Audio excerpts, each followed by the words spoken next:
Hello ನಮಸ್ಕಾರ ವೀಕ್ಷಕರೇ, ಜ್ಯೋತಿ ಬಳಗರ್ ಚಾನಲ್ಗೆ ನಿಮಗೆಲ್ಲ ಸ್ವಾಗತ. ಈ ದಿನ ನೋಡ್ರಿ ನಾವು ಆರೋಗ್ಯಕರವಾದ ಬೀಟ್ರೂಟ್ ಪಲ್ಯ ಯಾವ ಥರ ಮಾಡೋದಂತ ತೋರಿಸ್ತೀನಿ ನೋಡ್ರಿ. ನಾನು ಒಂದು ಬೀಟ್ರೂಟ್ ಇಲ್ಲಿ ತುರಿದು ಇಟ್ಟೀನಿ, ಕಟ್ ಮಾಡಿಲ್ಲ. ಇದು ಫಾಸ್ಟಾಗಿ ಆಗುತ್ತೆ ಪಲ್ಯ, ಒಂದು 2-3 ನಿಮಿಷದೊಳಗನ ಮಾಡ್ಬೋದು. ಒಂದು ಉಳ್ಳಾಗಡ್ಡಿ ಕಟ್ ಮಾಡಿ ಇಟ್ಕೊಂಡಿನಿ, ಒಂದು 5-6 ಹೆಸರು ಕರಿಬೇವು, ಸ್ವಲ್ಪ ಕೊತ್ತಂಬರಿ, ಖಾರ, ಉಪ್ಪು ಇಷ್ಟು ಬೇಕಾಗುತ್ತೆ ನೋಡ್ರಿ. ಸಿಂಪಲ್ ಅಂದ್ರೆ ಸಿಂಪಲ್ ಪಲ್ಯ ಇದು. ಈ ಪಲ್ಯ ಮಾಡೋಕ್ಕೆ ನಾವು ಒಂದು ಬಾಣಲೆ ಇಟ್ಕೊಂಡಿವಿ. ಇದಕ್ಕೆ ಒಂದು 3 ಟೇಬಲ್ ಸ್ಪೂನ್ ಆಗಷ್ಟು ಎಣ್ಣೆ ಹಾಕ್ಕೋಬೇಕು. ಇದು ಎಣ್ಣೆ ಒಳಗನ ಫ್ರೈ ಆಗ್ಬೇಕು, ನೀರೆಲ್ಲ ಹಾಕಬಾರ್ದು. ಎಣ್ಣೆ ಒಳಗೆ ಫ್ರೈ ಆದ್ರೆ ಟೇಸ್ಟ್ ಇರುತ್ತೆ, ಆಮೇಲೆ ಬೇಗನ ಆಗುತ್ತೆ, ಜಲ್ದಿನ ಮಾಡ್ಬೋದು ಈ ಪಲ್ಯನ. ಇದು ರೊಟ್ಟಿ ಮತ್ತು ಚಪಾತಿಗೆ ಮಸ್ತಾಗಿರುತ್ತೆ ನೋಡ್ರಿ. ಇದಕ್ಕೆ ಎಣ್ಣೆ ಕಾದ್ಮೇಲೆ ಸ್ವಲ್ಪ ಸಾಸಿವೆ ಜೀರಿಗೆ ಹಾಕ್ಕೊಳ್ಳೋದು. ಆಮೇಲೆ ನೀವು ಉಳ್ಳಾಗಡ್ಡಿ ಬೇಡ ಅಂದರೆ ಬೆಳ್ಳುಳ್ಳಿನ ಯೂಸ್ ಮಾಡ್ಕೋಬೋದು.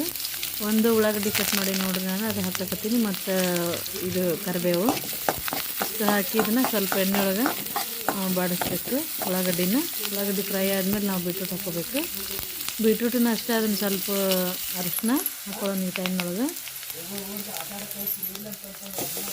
ಅರಿಶಿನ ಆದಮೇಲೆ ಬೀಟ್ರೂಟ್ ಹಾಕಿ ನೋಡ್ರಿ. ಈಗ ಈ ಬೀಟ್ರೂಟು ಫುಲ್ಲು ಇದು ಎಣ್ಣೆ ಒಳಗನೆ ಫ್ರೈ ಆಗ್ಬೇಕು. ಯಾರಿಗೆಲ್ಲ ಇದು ಹಿಮೋಗ್ಲೋಬಿನ್ ಅದೆಲ್ಲ ಕಮ್ಮಿ ಇರುತ್ತಲ್ಲ, ಈ ಬೀಟ್ರೂಟ್ ದಿನೆಲ್ಲ ತಿಂದರೆ ಇಂಪ್ರೂವ್ ಆಗುತ್ತೆ ನೋಡಿರಿ. ಈ ಥರ ಇದು ಎಣ್ಣೆ ಒಳಗನೆ ಬಾಡಿಸ್ಬೇಕು ಪಲ್ಯ, ಅಂದರೆ ಎಣ್ಣೆ ಒಳಗೆ ಫ್ರೈ ಆದರೆ ಟೇಸ್ಟ್ ಆಗುತ್ತೆ. ಸ್ವಲ್ಪ ಫ್ರೈ ಆದರೂ ಸಾಕು, ಜಾಸ್ತಿ ಏನೋ ಫ್ರೈ ಮಾಡೋದು ಬೇಕಾಗಿಲ್ಲ,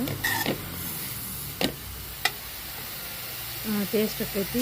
ಈಗ ಹೋಳು ಕಟ್ ಮಾಡೋದಕ್ಕಿಂತ ಈ ಥರ ಫಾಸ್ಟಾಗಿನಾಗುತ್ತೆ ಮತ್ತು ರುಚಿನಾಗುತ್ತೆ ನೋಡಿರಿ. ಇದು ಸ್ವಲ್ಪ ಫ್ರೈ ಆಗಲಿ. ಈಗ ಖಾರದ ಪುಡಿ, ನಮ್ಮದು ಖಾರ ಐತಿ, ನೀವು ನೋಡ್ಕೊಂಡು ಹಾಕ್ಕೊಳ್ರಿ. ಇಲ್ಲ ಹಸಿ ಮೆಣಸಿನ್ಕಾಯಿನ ಹಾಕೋಬೋದು.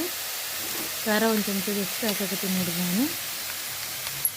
ಆಮೇಲೆ ಸ್ವಲ್ಪ ಗರಂ ಮಸಾಲ ಲೈಟಾಗಿ ಹಾಕ್ಬೇಕು, ಜಾಸ್ತಿ ಏನು ಬೇಕಾಗಲ್ಲ. ಅಥವಾ ಸ್ಕಿಪ್ ಮಾಡಿದರೂ ನಡೀತೈತಿ ನಿಮಗೆ ಬೇಡ ಅಂದ್ರೆ. ಸಿಂಪಲ್ ಅಂದ್ರೆ ಸಿಂಪಲ್ ನೋಡ್ರಿ ಕಂತೀವಿ ಪಲ್ಯ, ಎಷ್ಟು ಬೇಗ ಆಗುತ್ತೆ.